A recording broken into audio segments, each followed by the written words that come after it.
When David and Guillaume got back in touch about making Detroit, I wasn't terribly surprised they decided to make it because the fan response was so intense. So it makes sense that they would choose to do that after the enthusiasm. It was a challenge, and it was just an interesting thing to get my head around how to approach this character now as a different, much older person, and whether or not she had changed. And I'm very happy to say that with Detroit, I've had the opportunity to see Kara grow so much more than I ever expected. You do the housework, the washing, you cook the meals, and you take care of... God damn it, where the fuck's the rat gone now? Alice! Alice! I mean, she starts out essentially how she does in Kara in a very, not robotic, but, you know, android other way, and getting to take this journey where she becomes more and more human as it goes on. You know, and as an actor, that's a wonderful exploration in every way, whether it's how she sits, her posture, how her voice changes, how emotions change, and how much emotion is based on things like empathy and social experience. And so having, you know, as much material as I got with David to have this huge, nuanced arc was really incredible. Why couldn't we just be happy? This experience has been quite different than the experiences I've had shooting film or TV or doing theater work. I have 83 dots on my face and a really flattering black wetsuit type thing, and you're jumping around with props, and it's kind of like being a 10-year-old imaginative kid, which is fun. There's 80 cameras around us. It's already lit. So we just shoot and shoot and shoot and shoot and shoot. There's no change of sets, there's no hair and makeup, there's no wardrobe, so we move really fast, and we'll go through about 35 pages in a day. Working in TV or film, we'll probably do 6 pages a day.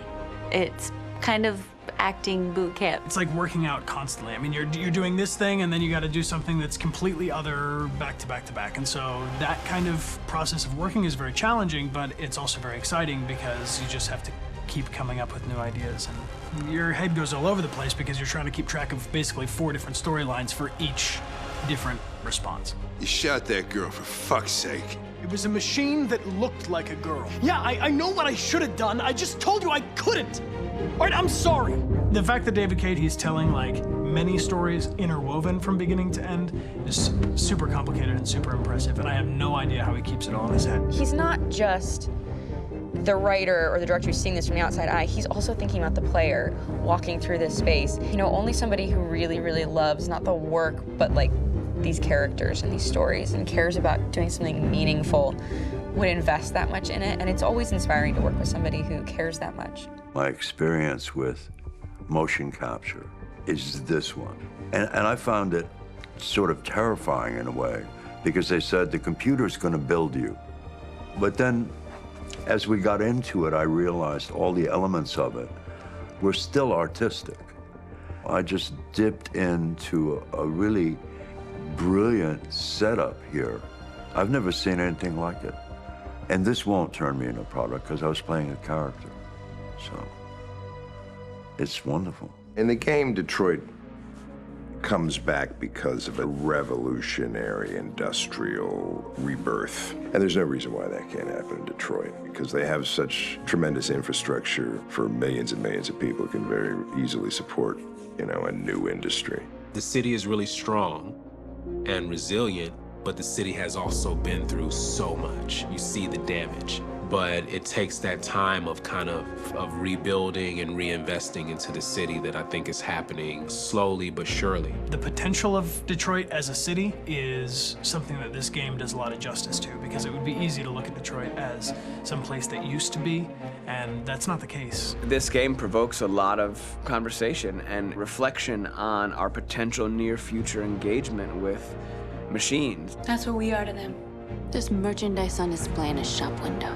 I think that a group that feels marginalized, feels like they deserve and have earned access to themselves and the environment around them, and are trying to figure out a way to articulate how to get freedom. What was I designed to be? Their slave? Their toy?